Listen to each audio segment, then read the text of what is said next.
Hi, and first of all, Happy New Year. I hope that in 2025 you will able to go out a lot, spend a lot of time in nature, have some amazing encounters with wildlife, and hopefully also get some great pictures. With this channel, I'm always trying to help you either with making decisions regarding to which gear is useful for you, photography tips that I can give to get like more impactful images. And I wanted to talk a bit in this video what will change in 2025 or where I want to go with my channel. So pretty much 1 year ago I changed my whole setup. I moved into this room for taking the videos, and in the beginning I just had a blank white wall. The shelf was a bit different. It was a bit more boring, and I got the comments that it was a bit too sterile. I'm not very charming or not very warm, and I tried to work on that. I contacted the person that is renting this apartment to me, asked if I can paint the wall new, and I got an okay. I got literally a green light, so now I painted the wall green.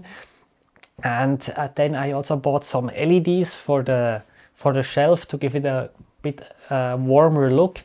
And then I discovered that I cannot film with my R5 because there was a flickering of the LEDs, so I needed to wait until I had my R5 Mark II and my R1 to actually film like this. And then there was the issue that I was usually just relying on daylight to take the videos. And this was one of the reasons I switched to this room, because I have a big window front just behind the camera, and this gives a nice diffuse light. The problem is it also makes me dependent on the weather, because in the morning I could not film because the sun was shining directly into the room and there was just too much light. And in the afternoon it was okay if it was blue skies the whole time, but as soon as I had a mixture of clouds and sky, the color temperature would change, the intensity would change, and the relative intensity of my face to the background would change. And all of this was really not good for taking the videos, because you could see color shifts, brightness shifts. And at some point I was just sick of it, and I bought now a new studio light, and I think this is the first or maybe the second video that I actually did with this new light. So I bought like a tripod and a light, and then a big soft box to have a nice soft light.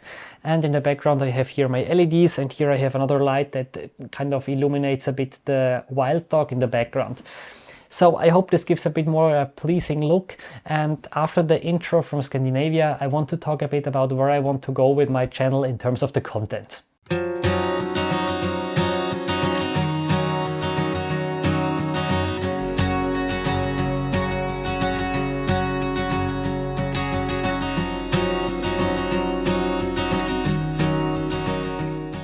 I actually started with YouTube in the fall of 2020, but back then I only had a German YouTube channel. The English channel came like 2 years later or so.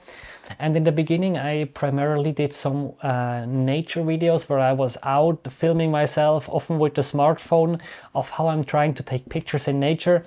And then I moved a bit more towards gear reviews, and I realized that the gear reviews, they got a bit more clicks. They helped to push my channel to get more subscribers, to show my videos to more people. And I've always seen that the videos outside in nature generally tend to get less clicks than the one of gear reviews.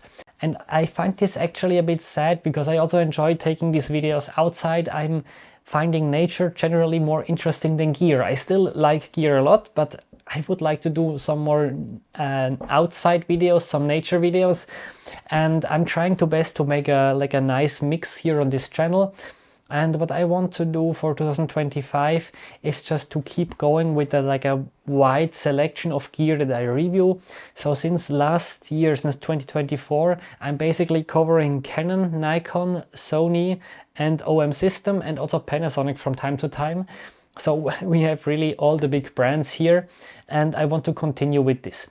Just that I can give you a nice overview. I also try to consider different price ranges, like from really cheap cameras like the R10 that costs around, I think, $700 US. In Europe it's around 750 euros. And then all the way up to the Canon EOS R1 that costs like 7,500 euros. So I'm trying to cover all the breadth of the different price segments, and as I mentioned, also the different brands. And what I want to do a bit more is actual comparisons between two cameras or lenses that are kind of similar yet a bit different. So one example is the Canon RF 100 to 500 and the Canon RF 200 to 800. Which one should you get? I saw that these videos are very popular. Apparently they help you for making up your decision, which is fantastic for me. And I kind of want to expand a bit to also go a bit more, cover a bit more Sony and Nikon maybe with some lens comparisons. So if you have some idea regarding this, please let me know in the comments. I would really appreciate your feedback. Last year I also wrote an ebook about bird photography, how you can get better bird images, which covers of course the gear but also different light situations, how to work with the background and so on. I put a link in the video description. I think it's not a secret that I cannot finance this channel or my photography as a whole just with the YouTube videos that I do here, because the ad revenue is just not nearly enough, especially if you need to consider that I just, as I mentioned, bought a new tripod, a new softbox, new light.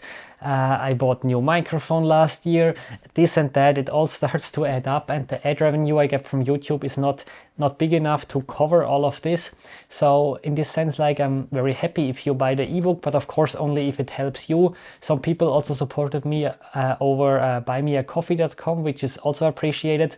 And if you are watching a review and you're planning to pick up the gear, it really helps me if you're just using one of these affiliate links that I put down in the video description. Nevertheless, I still managed to make some money with the photography. I need to say that it's only a part-time job for me. I also have a 50% job at a university. I'm a lecturer at the Swiss Federal Institute for Technology, and there I teach 2 ecology classes actually.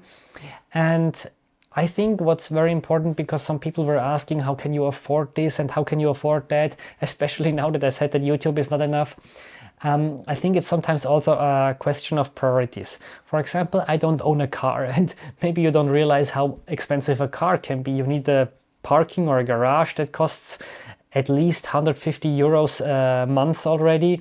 You need the insurance, you need to pay the taxes for the car, you need to pay the actual car, you have the maintenance, all of these things. So all of this money I save because I don't have a car. I'm lucky enough that my mother, for example, has a car. I also borrowed a car from a friend once or twice, and this gives me the opportunity that for these situations I just fuel the car again and I can live quite cheap. Next thing is I don't own a house, I just live in a rented apartment, and all these small things can also help to save more money for photography. And there in the end, I think it's a bit a question of priorities, where you want to spend your money and where you think you're okay with saving a bit more money. Since my channel grew a bit during the last year, I also got a bit more questions about different topics by email, and I hope that you can understand I cannot answer all the emails, because if you combine the emails I get from my German and English channel, this is sometimes 3 to even 4 emails a day asking me for gear advice, asking me for tips or ideas why their images are not sharp. I'm trying to provide you some help here on YouTube, which is also completely for free, but I cannot run an email support completely for free as well, because it's just taking too much of my time. I hope you understand that. I'm still happy if you watch the video and continue to do so, and I hope you can learn more about wildlife photography in the future on this channel as well.